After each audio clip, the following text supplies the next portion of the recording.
Books, actually Google Hangout. We are with the author of Helix, Blight of Exiles, Pat Flewwelling. Hi, Pat. Hello. So why don't we start with a brief who you are and then a brief um, discussion of explanation of your book. Don't go too deep. You don't want to do spoilers. You want people to buy and learn the spoilers. Absolutely. As I just mentioned, it's Pat Flewwelling. A little joke for you that was told to my great-grandfather once upon a time. You'll never forget how to pronounce my last name. Somebody opened a window and in Flewwelling. That's all it takes. It looks more complicated than it is. But I work full-time for a major telecommunications company. I work part-time for a local cafe, and when I have time, I'm also writing books like Helix, Blight of Exiles, as well as some historical science fiction and some nonfiction. And under my table somewhere is my dog, and banished to the other room is my brat cat. And that's pretty much it. Cat. Let's see if you can see her. Has a heating pad No. on her heating pad because she's old. Yeah, mine is very young, so he's banished at the moment until, we get through the bulk of the interview. And if he behaves, then maybe I'll bring him out. But for now, yeah, it's nice and quiet in here. Okay, so tell us a bit of Helix. Okay, about 6 summers ago, actually, I have it right here, the final version, which looks beautiful, by the way. Thank you very much for helping out with all the design. About 6 years ago, I was at a novel writing marathon, really special kind of marathon called the Muskoka Novel Marathon. And what we do is we actually raise funds for literacy programs. It was my first time there. I had this idea in my head.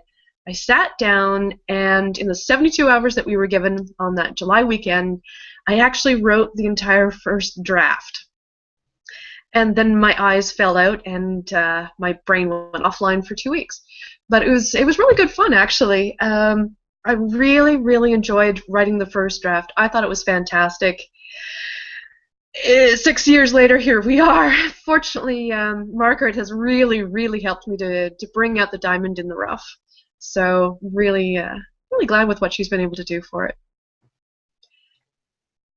And it is about? It is about, yeah, I guess I should say something about that, shouldn't I?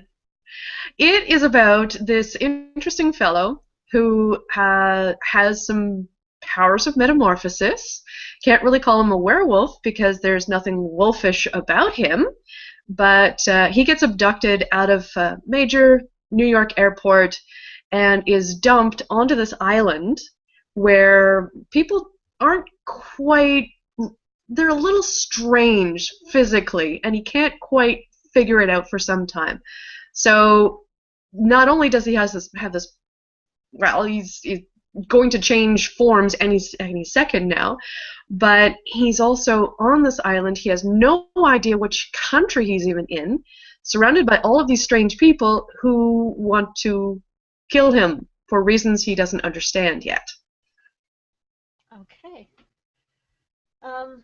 So how did you come up with this idea? I mean, you said it started off as a writer's workshop, but why this different take on the, On the whole werewolf thing? Well, it's actually two different things. There was two major seeds, if you would.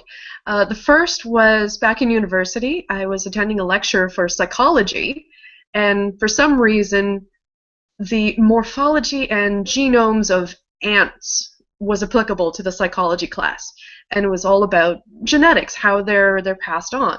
And I didn't get a lot of sleep the night before, and whatever the professor said and whatever I heard were two completely different things, but it gave me an idea of how werewolfism could actually be a real disease, how it could be transmitted, how it can make a body change from one form to another.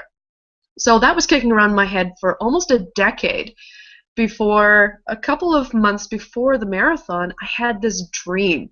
And it was one of those technicolor, sound, sight, smell, everything kind of dreams.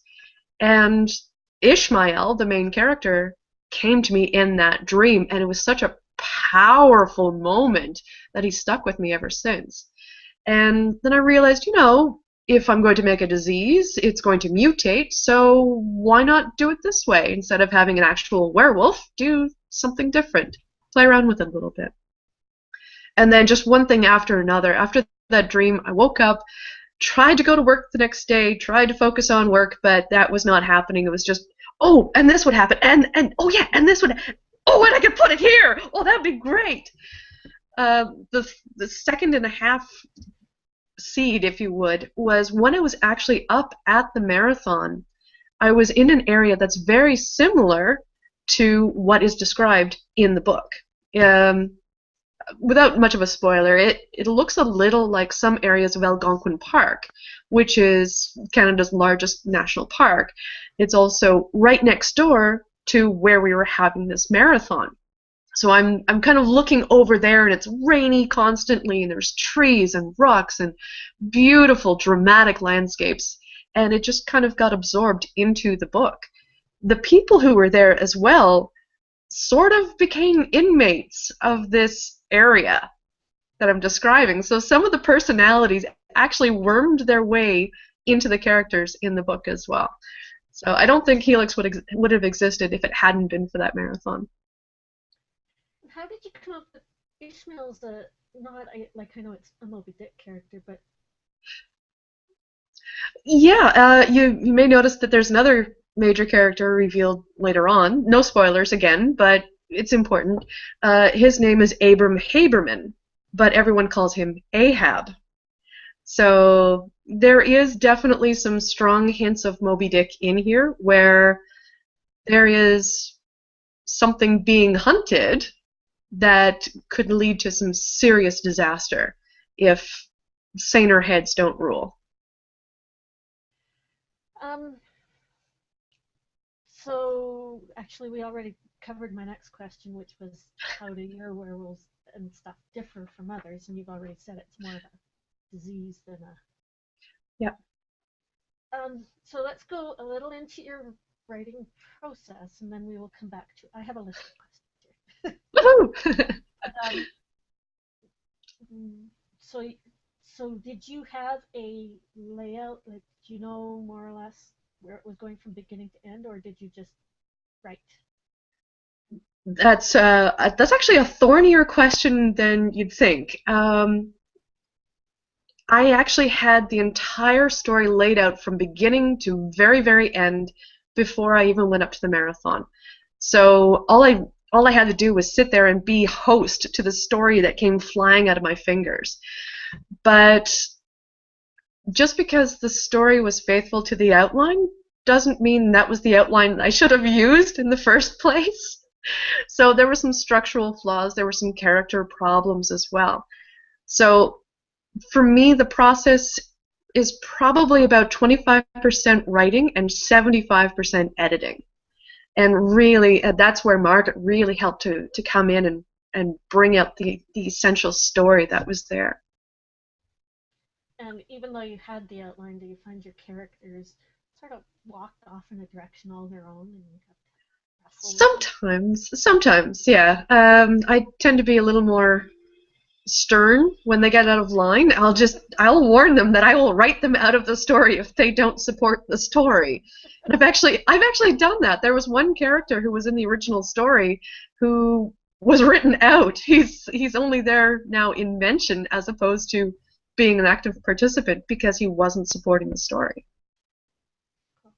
I'm just going to take a small break to tell people that if you are on the YouTube channel, if you're signed in, you can ask questions. There is a delay, so it may take a few seconds before, or from what we say to what you hear. But yeah, we will answer any questions you have. Okay. So I wrote, what do I have here? So is there... we need to read more about the Weird Council world right now. Have you written anything else in this world? I have actually just finished the sequel to Helix, which is called Plague of Ghouls. I really enjoyed writing that one, but again, it's 25% writing, 75% editing, so I'm really in deep in the editing phase for that one. I have seen it yet? She has not yet, thank goodness, because it's not Margaret ready. There's a lot of places where I haven't put in an Oxford comma yet, so I know she likes her Oxford commas more than I do, but no, there's some structural problems that I need to work around. But yeah, it's very close to where I want it to be. The world is really well established the way that I want it to. Um, the characters are exactly where I want them to be, but it's too bulky, so I have to take a judicious red pen to it.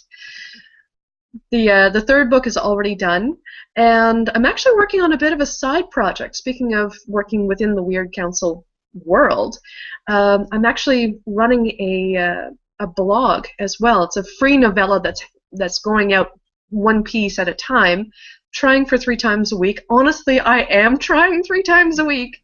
But it's December. I have 2 jobs and the Christmas concert coming up. So, yeah, sometimes life gets away with me.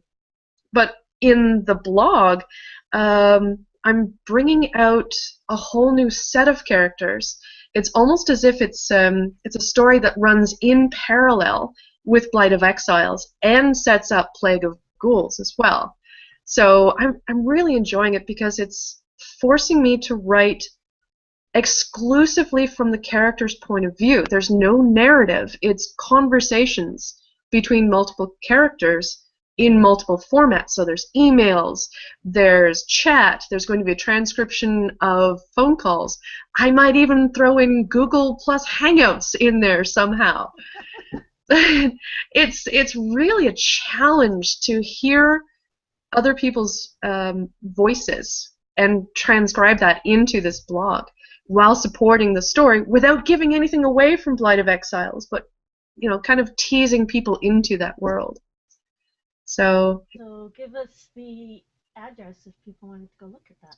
That is www.weirdcouncil, all one word, at blogspot.ca, I believe. I'd have to go double check.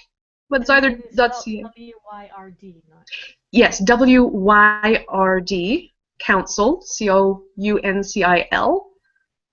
And it should be .ca, but don't quote me. If it doesn't work, it's .com. If not, you can always go to the parent blog site, which is www.9daywonder.com, and there'll be a link back to that special blog. I'm looking it up. No, .ca. .ca, woohoo! Got it right the first time.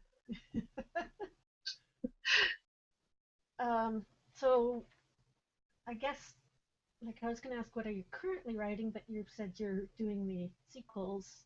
Anything else besides the Weird Council and the sequels? Yes, actually, I have something that is supposed to be coming out soon. If you don't mind me showing this. No, absolutely. We're promoting you, not just Taiki. Well, I like Taiki better.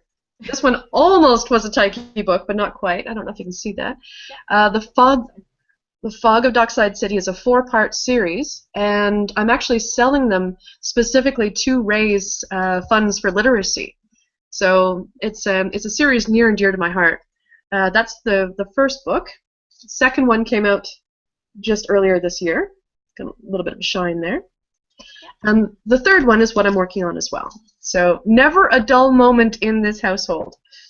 So tell us about, you said they're going to promote to your charity. Tell us a bit about the charity. And well, for the most part, I'll go with the exceptions first.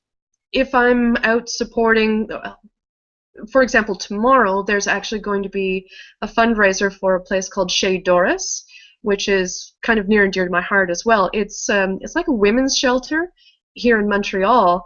Unfortunately, they lost a lot of their government funding, so they have to close their doors on weekends.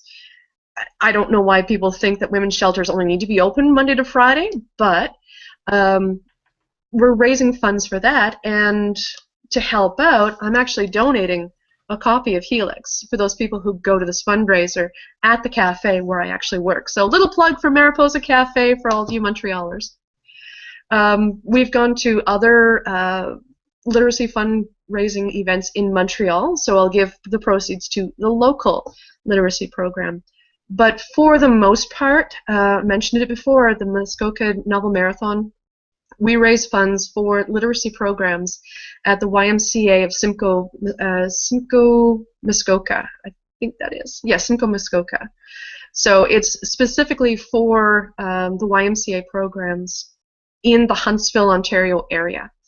And the reason why I really support that is because they really are dedicated to literacy, numeracy skills, writing resumes, getting computer skills for seniors as well.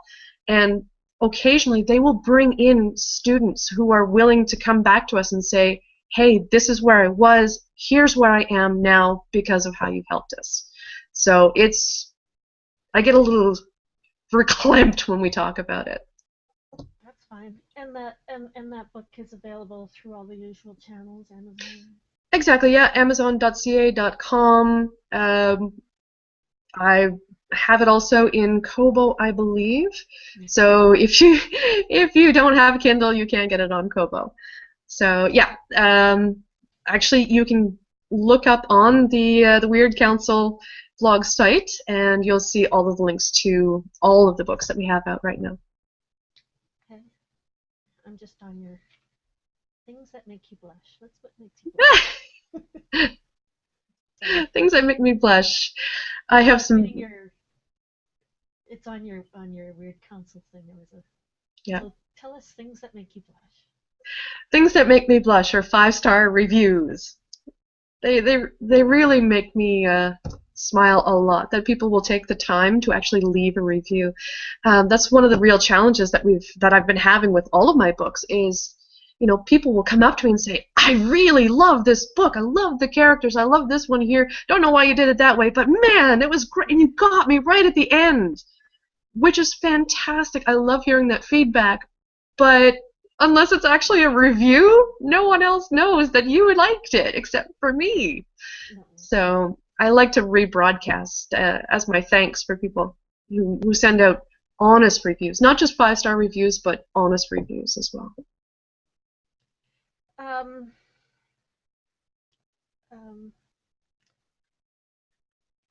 We've answered every question on my list. Sorry. No, it's good. It was all part of the flowing conversation, you know. So I was gonna discuss the charity and stuff, but we've done that. We've discussed your blog. Mm-hmm. So why don't we discuss your workspace? Oh boy, can you see it? Yes, full of books. Full of books. Now imagine that there's another set of books. It goes right up to almost up to the ceiling here.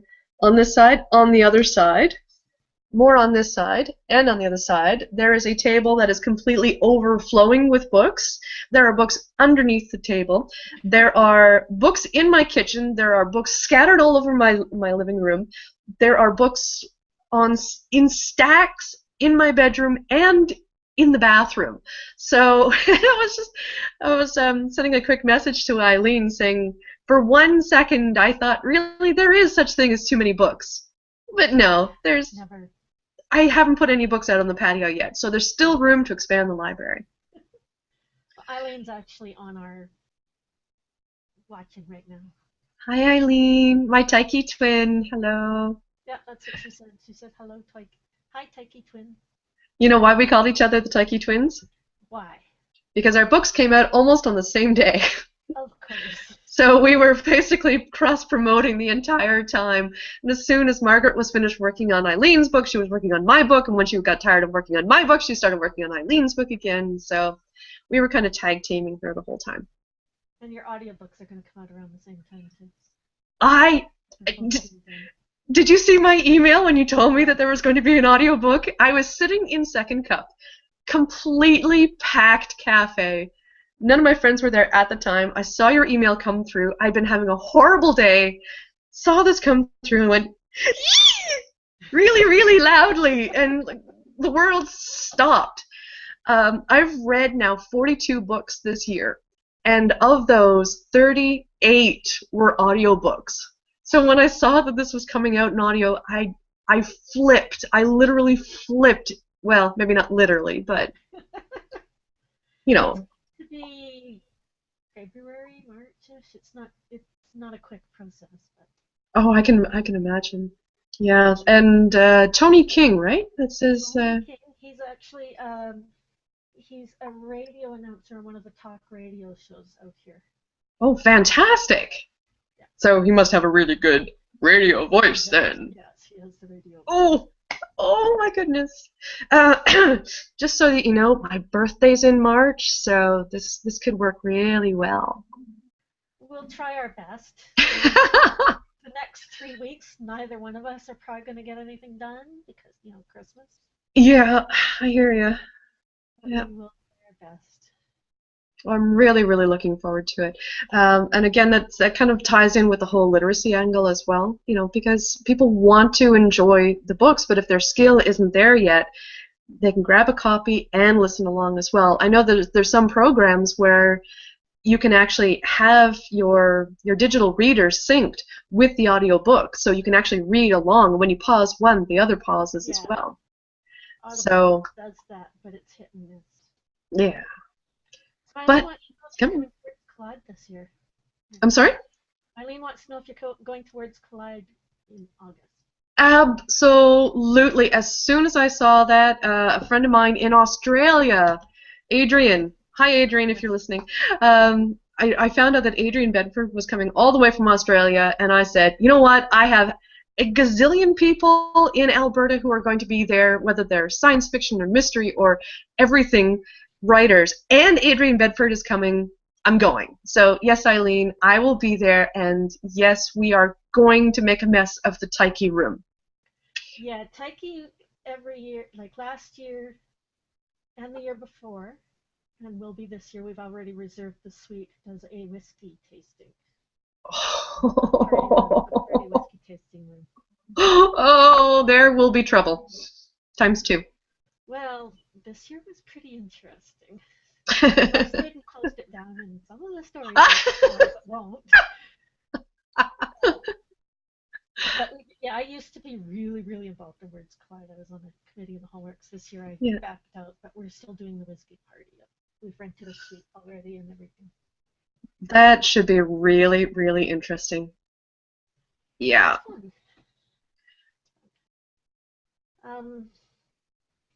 So we will see you at the table and at the book launches and all that. Yes, ma'am. I'm hoping to get to a lot more conventions as well. There's not a lot. Well, there are some events in Montreal, but a lot of them seem to be a lot more in the West and in Ontario now. There's a couple of conventions in Ottawa. Everybody knows about the conventions in Toronto as well. So I do want to get out more, and this is how I spend my vacations. I go out and I see my people that I only talk to on Facebook. Well, we do have you and Eileen, actually. They put up the notification to enter, to display the books that are eligible to be nominated for Auroras. The nominations aren't out, but we did put you and Eileen's book on the Aurora eligibility lists. Yeah. Yeah, I saw something from YEG Rights, I think it is, that Eileen made it back onto the bestsellers list in Edmonton. Yes. I need to invent a YUL Rights or something like that. We need a little bit more exposure out here in Montreal. It's been a bit of a challenge finding some independent bookstores that have a lot of English books in them as well. So we're getting there. Because we did Eileen's book at a local bookstore here in Calgary. We did a launch. And it would be nice to be able to do something that you could do in Montreal. Exactly. Yeah, well, we did have, we actually had a really fun launch at the same cafe where I now work. That was actually a lot of fun.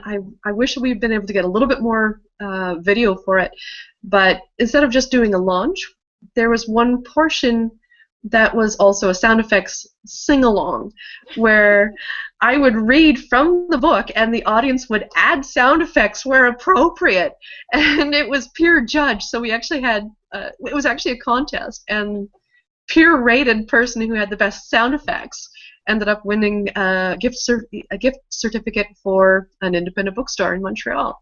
So it was a blast. I could not keep reading because I was laughing so hard. You know, these are things you can't do at a bookstore. You can do it a lot better in a cafe where you can hear each other, but That's yeah, true.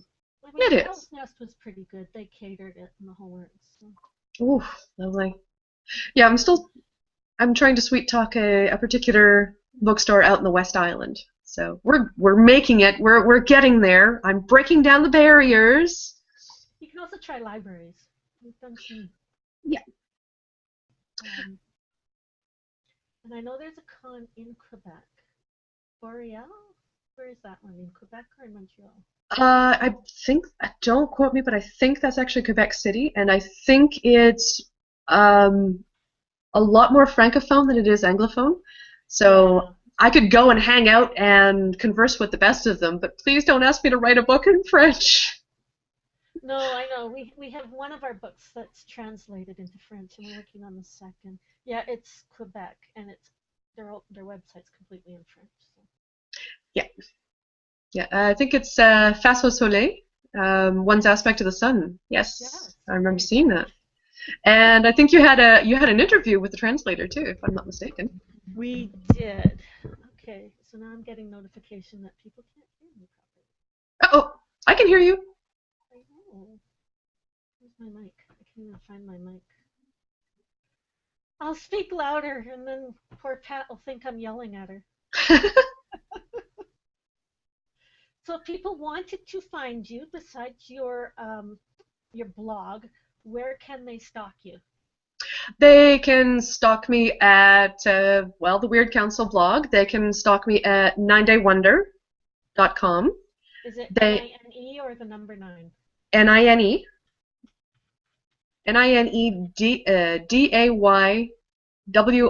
NINEDAYWONDER.com. So all one word.com. Yeah, I see you. I see it here. They can also get me on Twitter at 9_day_wonder.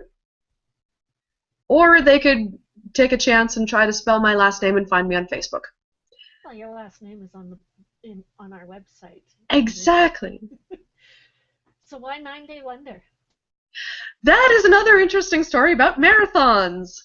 Funny enough, the first novel marathon that I did was for National Novel Writing Month. I know that, her name has just slipped my mind, but she was also, I can remember the title of the book, but not her name. I am so sorry. So what's the title of the book? One's Aspect of the Sun. Oh, Sherry Ramsey. Sherry Ramsey is a big fan of NaNoWriMo as well. My first NaNoWriMo, I sat down and I thought, hey, this is going to be fun. I'm going to write an entire book in 30 days. I bet I can do it. And I ended up writing it in 9 days instead. So I was telling a friend of mine that, I just wrote this entire murder mystery. And it was really awesome, and I did it in 9 days. And she said, well, aren't you a real 9-day wonder? And it stuck.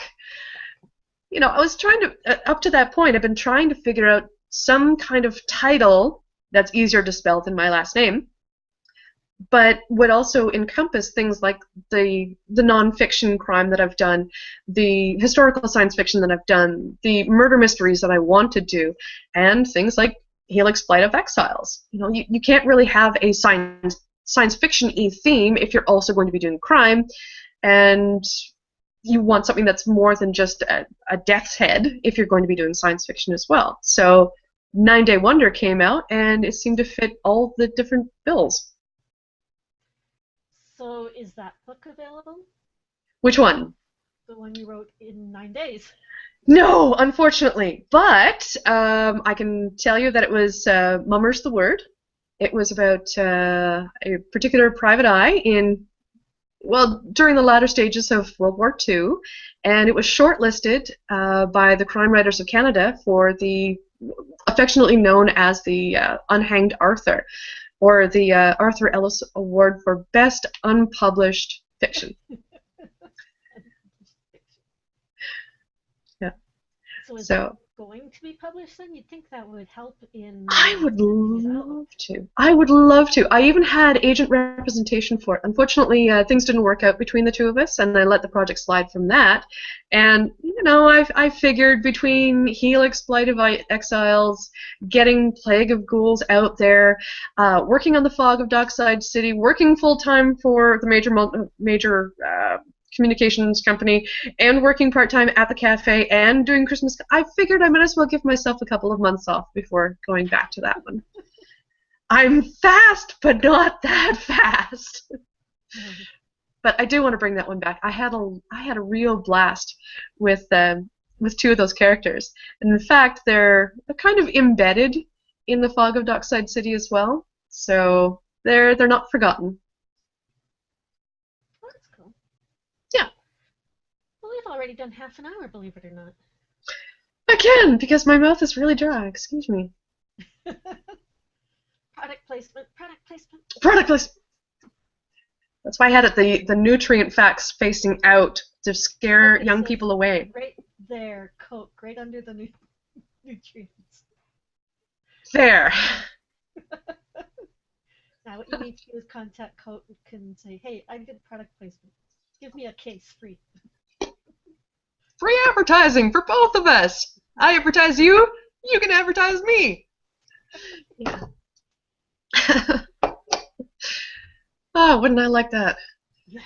Coca-Cola as my sugar daddy. Or would that be like a fructose daddy? I don't know. I don't know, because Canadian Coke would be made. I think Canadian Coke is sugar, isn't it? It tastes good, and I'm sure I'm going to get a lecture from somebody who's watching this today. I'm sure. Oh, wow.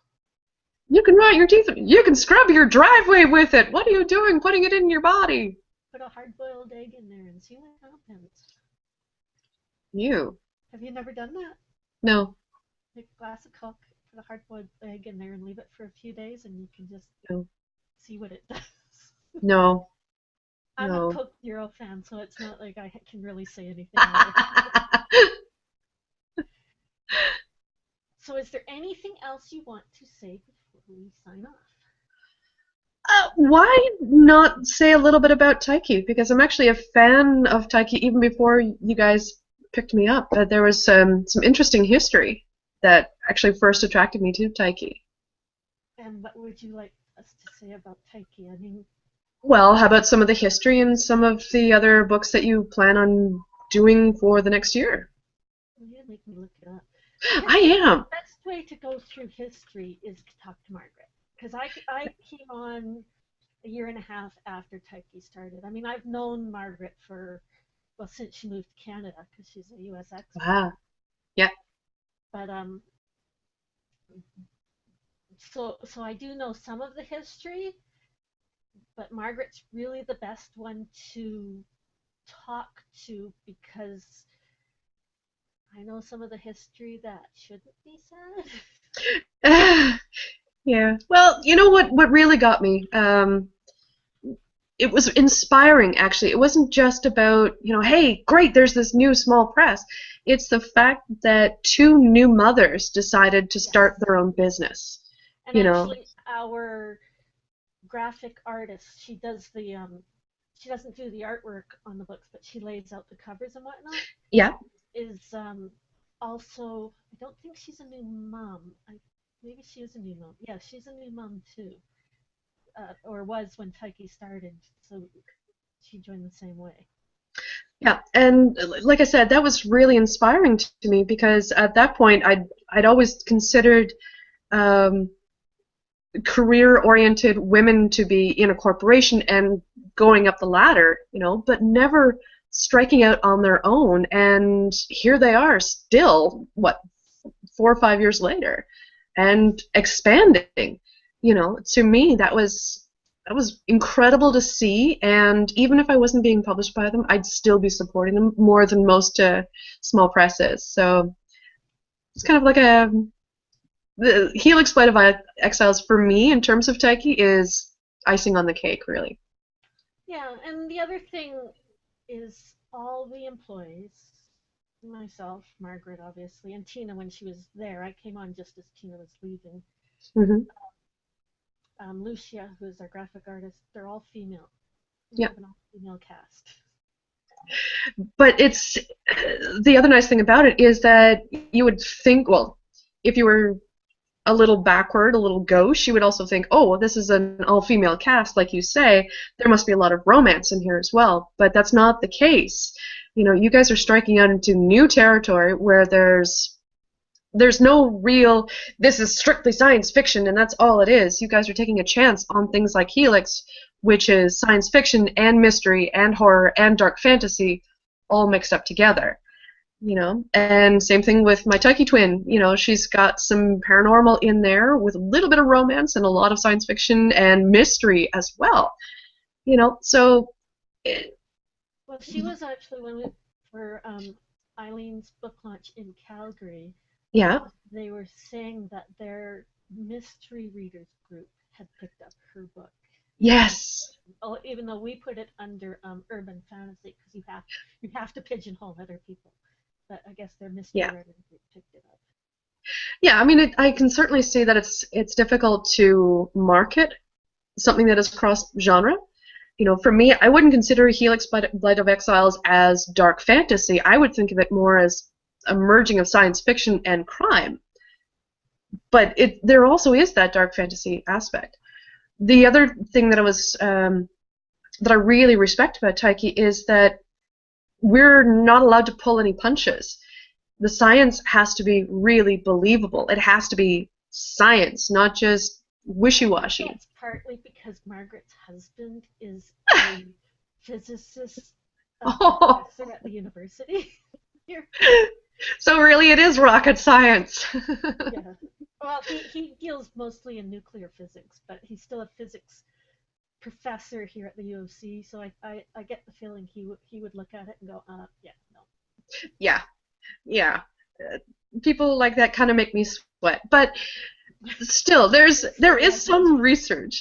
There is some actual research, and I'm trying to. If I have to make up the rules, I stick by the rules so that it is logical. And I know that Sherry does the same thing as well. Um, the other awesome thing is that I was allowed to not have to have romance in Blight of Exiles, which I think is really important these days. I mean, if you want to read werewolf romances, they're a dime a dozen right now. But I didn't have to throw in any kind of romance. There wasn't any to begin with. She didn't ask me to put any in. And I didn't have to dull their fangs either. If I wanted to be gory, she let me be gory where it was necessary. Nothing gratuitous, but you know, I didn't have to pull any punches because I'm a female writer with a female editor and an all completely female publishing house, right? I was allowed to be fangs and claws and brutality and compassion and everything. So yeah, I'm kind of in love with you guys a little for that. Well, That's the romance. that kind of romance. Oh, thank Yeah. you. Okay, you wanted to me to mention what's coming up. I have it on it. Okay, Yeah. Evil Eye of Africa by Jane Barnyard. Barnard. Jane's gonna kill me. I know her. She's a friend. I know Jane too. I'm telling on you. Spawning Ground by Kevin Cockle. Point of Fate, which is the second of the Heritage books. Waking Anastasia by Tim Reynolds, and there was an interesting story about that one. At the last year's Words Collide, Margaret did a pitch session, so people would come and spend 2-3 minutes pitching at her. And I know this one, Waking Anastasia, was one of the ones that was pitched to her, and she's just signed the contract for it. Fantastic. So sometimes those things work. Um, oh, and that's in 20. Holy crap, that's in 2016. Wow. In 2015, I know we have Much Ado About Macbeth coming out in August. It'll be for When Words Collide. Ungilded is coming out before then, and our website is being silly because we also have a YA coming out at the end of March by Simon Rose Very cool. called, oh, let me pull this up, Flashback. Yeah, Jane Glatt is doing Ungilded, Very and cool. Randy McCharles, who I also know. I know way too many of these authors. Randy McCharles, I've interviewed him twice, I think. Yes. Yep. Well, he's actually really a friend. Him and his girlfriend come over once a month or so to play board games. That's awesome. But Tell him I said hi. I will do that if he's not already listening. Sometimes he listens, sometimes he doesn't. But that's, you do the convention enough, you get to know all these people, and Yep. most of them are hopeful, right? Authors, let's face it. Yeah, and then there are emerging authors as well that need little more exposure, a little bit of networking as well. Yep. Yep. So, I need to go to I guess we will Martha's. call that an end. We have been on for 40 minutes, which is pretty good. So I want to thank you for doing the interview. My pleasure. Make sure to follow Pat on all the ways we have mentioned, and we will talk to you later. Thank you.